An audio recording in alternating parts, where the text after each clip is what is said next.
Despite, or perhaps because, government ministers were encouraging people to stay away, this afternoon's pro-Palestinian march brought more than 300,000 people onto the streets of central London, easily the largest protest since the current Israel-Gaza conflict began.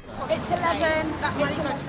It's 11, says one demonstrator, as groups marked the armistice with a 2-minute silence. Quite a number of protesters were wearing poppies. It's an important day to remember those who died, but amongst them were 10,000 Palestinians who joined the British Army. The atmosphere as the rally began was relaxed and good-natured. But from early in the day, police had been concerned about what they categorised as a right-wing counter-protest. There were scuffles a short distance from the cenotaph. Crowd of 300,000 to 400,000, maybe more. The Met Commissioner Sir Mark Rowley paid a visit to his command team as riot squads in the field worked to keep the two protest groups apart.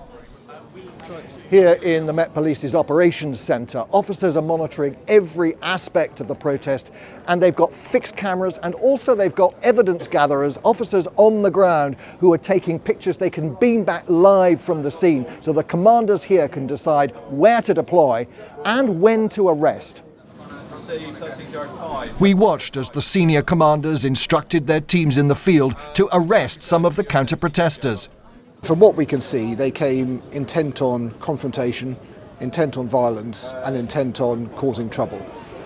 We've made a number of arrests within the counter-protest, including for possession of a knife, possession of a baton, possession of Class A drugs, and assault on an emergency worker. As police were rounding up the far-right demonstrators, the Mayor of London, Sadiq Khan, claimed the Home Secretary Suella Braverman's criticism of the Met had emboldened the far-right groups.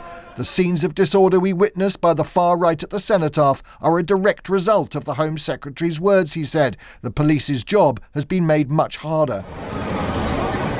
Police have arrested a much smaller number of pro-Palestinian demonstrators for a range of offences, including public order and hate crimes. The Housing Secretary, Michael Gove, had to be bundled out of Victoria Station in a police van after being surrounded by pro-Palestinian protesters. Others let off fireworks. But Scotland Yard said today's operation had been a success, protecting people's right to protest and the sanctity of Armistice Day. Mark Easton, BBC News, Central London.